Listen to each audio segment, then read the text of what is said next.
declarar conocer la cultura mapuche sin conocer su lengua, en el fondo estamos hablando equivocadamente. Entonces, para aquellos que en el fondo estén interesados en vivir, en recuperar en la cultura mapuche, hay que partir por la lengua. O sea, puedo dedicarme a los tejidos, puedo dedicarme a los bailes, pero si yo no conozco lo que se encierra a través de la lengua, desafortunadamente estoy partiendo por el lado chueco. O sea, para poder declarar conocer una cultura, hay que hablar la lengua. Entonces, esa es la forma. Y también, no hay que tener miedo de equivocarse. Si estamos aprendiendo, este es un proceso. El ser humano cuando nace, no nace hablando. Lo vamos a aprender en un año. El ser humano construye su gramática en su cerebro al 7º año de vida. Recién ahí tiene estructurado completamente. Entonces, ¿cómo yo voy a pretender hablar mapudungún en 6 meses?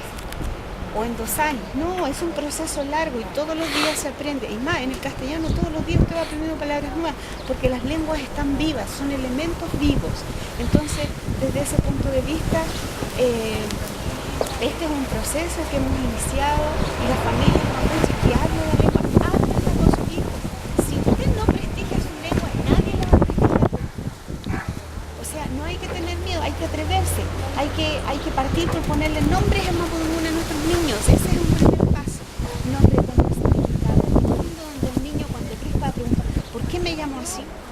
Como yo doy pequeños pasos a través de acciones pequeñas y voy reviviendo y, como decía la Celestina, revitalizando mapudungún. Mapudungún es una de las lenguas del mundo que actualmente está en peligro de extinción.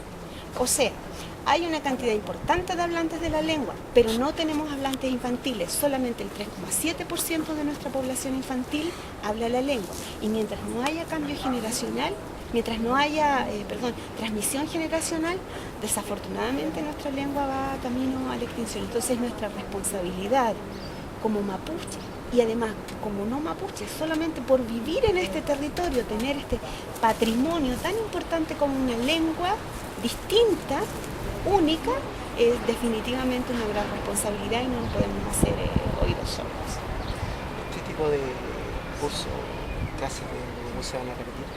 Nuestra idea es que ahora nosotros estamos como de alguna manera, cada uno de los que aquí hemos venido a participar, es ir retransmitiendo en los propios lugares de donde los que uno es. Yo personalmente, cuando alguien me pide ayuda, yo siempre tengo disposición a enseñar. Con mucho gusto lo hago porque a mí lo que me interesa es que la lengua siga viva. Entonces, y valoro mucho cuando se arman cursos de mapudungún en distintas partes, eso me parece fantástico siempre.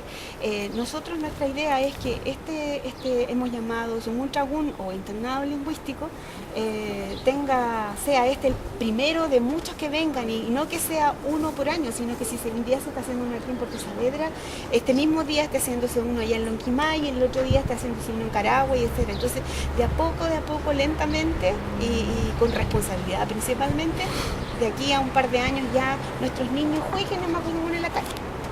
O sea, por ejemplo, yo valoro enormemente que el Canal 8 entregue las noticias en las tardes, porque esa es una forma de prestigiar la lengua. Mi hijo cuando ve la televisión y ve que en esa televisión hablan en mapudungún, dice, oh, la lengua sí es importante, pero mientras no la vea en elementos tan cotidianos como la televisión, la radio, las películas, los dibujos animados, va a pensar que no vale. Entonces muchas veces, por ejemplo, yo mientras hablaba, él decía en chileno, ¿se fija? Y eso son cosas, o sea, eso está instalado porque él todo el día oye solo castellano.